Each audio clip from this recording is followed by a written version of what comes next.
அந்த அம்மாவுக்கு அவர் ஒரே பையன். வீட்டு வாசலில் பந்தல் போட்டு வரிசையாக சேர் எல்லாத்தையும் எடுத்து வச்சிட்ருக்காரு. ஊரில் இருக்கிற மக்கள் எல்லாருமே அவர் வீட்டுக்கு வந்துட்டுருக்காங்க. ஏன்னா அவங்க அம்மா இறந்துட்டாங்க. பெண்கள்லாம் வந்து ஒப்பாரி வச்சுட்ருக்காங்க. ஆண்கள்லாம் வந்து அவங்க அம்மாவுக்கு இறுதி மரியாதை செலுத்திட்டு போயிட்டுருக்காங்க. இவர் வந்தவங்களுக்கெல்லாம் கூல்ட்ரிங்க்ஸ் கொடுக்குறாரு, டீ எடுத்து கொடுத்துட்ருக்காரு, பாடைக்கு போய் சொல்லிட்டுருக்காரு, மின் தகனத்துக்கு போய் சொல்லிட்டு வந்துட்டுருக்காரு.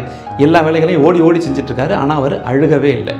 அந்த பெண்கள்லாம் சொல்லிட்டு இருக்காங்க, என்னடி அப்பா இல்லாமல் அந்த அம்மா மட்டும் எவ்வளோ கஷ்டப்பட்டு வளர்த்தாங்க, இருந்தாலும் இந்த பையன் கண்ணிலேருந்து ஒரு துளி கண்ணீர் கூட வரல பார்த்தியா, சரியான கல்லூரி மகனாக இருப்பாங்கள இருக்குது, இப்படி இருக்கிற பசங்களை பார்த்தாலே எனக்கு வெறுப்பாக வருதுடி அப்படின்னு பேசிகிட்டு இருக்காங்க. சில ஆண்கள் இதே மாதிரி பேசிகிட்டு இருக்காங்க. எல்லாருமே சுற்றி சுற்றி இப்படி பேசிகிட்டு இருக்காங்க. இவரோட காதலையும் அந்த விஷயங்கள் விழுவுது. ஆனால் அந்த விஷயத்தெல்லாம் அவர் பொருட்படுத்தவே இல்லை. அம்மாவோட இறுதி ஊர்வலத்தை முடிச்சுட்டு உடல் தகனத்தெல்லாம் செஞ்சு முடிச்சுட்டு வீட்டுக்குள்ளே அம்மா ஃபோட்டோவுக்கு முன்னாடி உட்காந்துட்டு அழுதுகிட்டே பேசிகிட்டு இருக்காரு.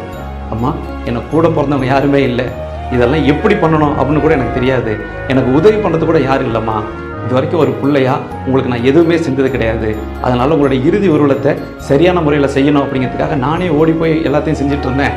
ஊரில் இருக்கிறவங்க எல்லாருமே நான் அழக்கூட இல்லை, சரியான கல்லூரி மகனாக இருக்கணும் அப்படிங்கிற மாதிரி பேசிகிட்டு இருக்காங்க. அவங்க என்ன வேணால் சொல்லிட்டு போகிறாங்கம்மா, ஆனால் உங்களோட இறுதி ஊர்வலத்தை நான் சரியாக செஞ்சுட்டேன்லம்மா, எனக்கு அது போதுமா அப்படின்னு சொல்லிட்டு ஒன்று அழுதுருக்காரு. சுற்றி இருக்கிற 4 சுவத்துக்கும் அவங்களோட அம்மாவுக்கு மட்டும்தான் அவரோட அழுக்குரல் கேட்டுச்சு. அதனால் யாரையும் வெளித்தோற்றத்தை வச்சு இவங்க இப்படித்தான், இவங்களுக்கு உணர்ச்சியே கிடையாது அப்படிங்கிற தவறான முடிவுக்கு வந்துட வேண்டாம்.